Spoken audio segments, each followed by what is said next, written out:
बुलेटिनमध्ये जाणून घेत असतो, पण सध्याच्या घडीला देशासमोर एकच प्रश्न आहे किंवा देशाला हे जाणून घ्यायचं आहे की 2 आठवड्यांपूर्वी झालेल्या पहलगाम दहशतवादी हल्ल्याचा बदला भारत कधी घेणार आहे आणि कसा घेणार आहे। या आधीचे आपण जर पाहिले सर्जिकल स्ट्राईक असतील, एअर स्ट्राईक जे आपण बदला म्हणून घेण्यात आलेले होते किंवा एक प्रति हल्ला म्हणून केलेला होता पाकिस्तानवर, ते आधीचा जो पाकिस्तानने केलेला हल्ला होता किंवा पाकिस्तान पुरस्कृत जो हल्ला होता त्याच्या अवघ्या 10 ते 12 दिवसांमध्ये करण्यात आलेले ते प्रति हल्ले होते। आता मात्र पहलगाम दहशतवादी हल्ल्याला होऊन 2 आठवडे झालेले, 14 दिवस होऊन गेलेले आहेत। अर्थात भारत सरकारकडनं, मोदी सरकारकडनं मधल्या काळामध्ये अनेक भूमिका घेण्यात आलेल्या आहेत, कारवाया करण्यात आलेल्या आहेत, पण ज्या पद्धतीने एअर स्ट्राईक असेल, सर्जिकल स्ट्राईक करण्यात आलेला होता त्या पद्धतीचा हल्ला हा आता नेमका कधी होणार आहे याबद्दलचे प्रश्न हे स्वाभाविकपणे अनेक नागरिकांना हे पडत आहेत।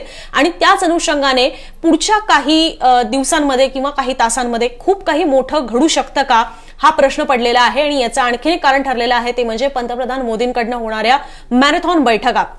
गेल्या आठवड्याभरामध्ये सुद्धा पंतप्रधान मोदींनी अनेक महत्त्वाच्या बैठका घेतलेल्या आहेत। अगदी आपले सुरक्षा बल जे आहेत त्यांच्यापासून, अर्थात संरक्षण मंत्री असतील, राष्ट्रीय सुरक्षा सल्लागार अजित डोवाल असतील, यांच्यासह आज तर होम सेक्रेटरी जे आहेत, गृह सचिव जे आहेत केंद्राचे, त्यांच्यासोबत सुद्धा बैठका पार पडलेल्या आहेत। पंतप्रधान मोदी असतील, दुसरीकडे गृहमंत्री अमित शहा असतील आणि तिसरीकडे अर्थात संरक्षण मंत्री राजनाथ सिंह असतील। हे यांचे दिवसांदिवस आपण जर पाहतोय तर उच्चस्तरीय बैठका ज्या आहेत त्यांचं प्रमाण जे आहे ते वाढत चाललेलं आहे। आणि म्हणूनच पुढच्या काही वेळामध्ये असे काही महत्त्वाचे हल्ले किंवा काही खूप मोठं ऑपरेशन होऊ शकतं का याबद्दलच्या चर्चा मोठ्या स्तरावर घेतल्या जातात आहेत। आणि त्यातच आज केंद्रीय गृह मंत्रालयाकडनं सर्व राज्यांना महत्त्वाच्या सूचना देण्यात आलेल्या आहेत। त्या सूचना नेमका काय आहेत त्या आपण या पुढच्या ग्राफिक्स मधून समजून घेणार आहोत। सगळ्यात पहिले या सूचना नेमक्या काय असतात तर त्या मॉक ड्रिल संदर्भातल्या आहेत। मॉक ड्रिल म्हणजे काय तर एखाद्या आपत्कालीन परिस्थितीमध्ये किंवा नैसर्गिक आपत्तीच्या परिस्थितीमध्ये किंवा एखादा हल्ला झालेला असेल तर अशा वेळेला नेमकं काय करणं गरजेचं आहे,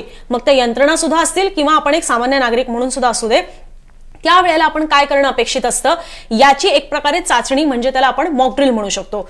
आता केंद्रीय गृह मंत्रालयाने याच्याबद्दल काय आदेश दिलेले आहेत ते समजून घ्यायला हवं। मुळात सर्व राज्यांना या सूचना देण्यात आलेल्या आहेत, म्हणजे अर्थातच महाराष्ट्रामध्ये सुद्धा हे मॉक ड्रिल होणार आणि त्याची तारीख ठरलेली आहे ती म्हणजे 7 मे।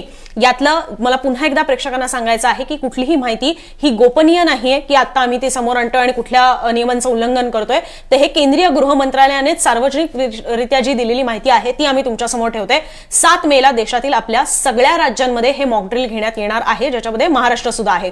आता याच्यामध्ये काय काय करायला सांगितलेलं आहे, सगळ्यात पहिला त्यातला मुद्दा तो म्हणजे की हवाई हल्ल्याचा अलर्ट दिल्यास सायरन वाजवणं। कारण की जर समोरून एखादा हल्ला करण्यात आला आणि तो हवाई हल्ल्याच्या माध्यमातून असेल, जसं आपण पण एअर स्ट्राईक केलेला होता त्याच पद्धतीने हवाई हल्ला जर होत असेल तर अशा वेळेला सायरन वाजवणं हे एक महत्त्वाचं पाऊल असतं जे यंत्रणांनी करणं अपेक्षित असतं। त्याच सोबत नागरिक किंवा विद्यार्थ्यांना सुद्धा सुरक्षिततेचं प्रशिक्षण देणं। सामान्य नागरिक असतील, विद्यार्थी असतील, खास करून जे तरुण असतात, तर अशा वेळेला त्यांना प्रशिक्षण देणं की आपण कशा पद्धतीने सुरक्षित राहू शकतो, स्वतः सुद्धा आणि इतरांना सुद्धा त्यासाठी कशा पद्धतीने मदत करू शकतो याबद्दलचं ते प्रशिक्षण देण्यात यावं। तिसरा मुद्दा आहे तो म्हणजे हल्ल्याच्या वेळेला जे क्षेत्र असेल त्या ठिकाणी ब्लॅकआउट करणं, म्हणजे दिवे तिथले बंद करून टाकणं। याचं कारण हे असतं की एखादा हल्ला जर हा होत असेल तर त्या ठिकाणी खाली आपले हे सगळे लाईट्स जर सुरू असतील तर त्याने ती माहिती कुठली गोष्ट कुठे आहे, कुठे जास्त नागरी वस्ती आहे या सगळ्या गोष्टी समजणं खूप सोपं ठरतं। त्यामुळे तिकडे जर ब्लॅकआउट करून टाकला तर ते शोधणं कठीण पडतं समोरच्या व्यक्तीला। त्यातला आणखी एक पुढचा मुद्दा आहे तो म्हणजे हल्ला झाल्यास नागरिकांची तातडीनं स्थलांतर प्रक्रिया करणं आणि त्याचा सुद्धा सराव करणं। एखाद्या ठिकाणी हल्ला होत असेल, जसं आपण नैसर्गिक आपत्तीच्या वेळेला पाहत असतो की एखाद्या ठिकाणी ती आपत्ती होते तर त्याबद्दल आधीच माहिती घेऊन तिथल्या नागरिकांना सुरक्षित ठिकाणी स्थलांतरित केलं जातं। त्याच पद्धतीने एखादा हल्ला जर होणार असेल याबद्दल पूर्व सूचना मिळत असेल, तसे इनपुट्स येत असतील इंटेलिजन्स कडनं, तर त्यांना योग्य ठिकाणी त्यांचं स्थलांतर करणं किंवा हल्ला झालेला असेल तर त्यावेळेला सुद्धा त्यांचं तिकडनं बचाव कार्य करणं। शेवटचा मुद्दा आहे तो म्हणजे महत्त्वाच्या सातत्यानं लपवण्याची तरतूद। बेसिकली याला कॅमोफ्लॅज म्हणतात, पण एखादं महत्त्वाची गोष्ट असेल तर त्याला लपवून ठेवण्यात येणं, म्हणजे एखादी अशी गोष्ट की ज्या ठिकाणी हल्ला केला तर त्याची व्याप्ती ही आणखीन वाढू शकते अशी गोष्ट लपवून ठेवणं, किंवा महत्त्वाचे आपले कुठलेही ठिकाण असतील तर त्या गोष्टी लपवून ठेवणं जेणेकरून त्या स्पॉट करता कामा नयेत समोरच्या व्यक्तीला किंवा जे हल्ले करणार आहेत त्या व्यक्तींना। तर अशा पद्धतीचं हे एक मॉक ड्रिल जे आहे ते घेण्याच्या सूचना या केंद्रीय गृह मंत्रालयाने देशातल्या सर्व राज्यांना दिलेल्या आहेत, म्हणजे महाराष्ट्र सुद्धा त्याचा भाग असणार आहे।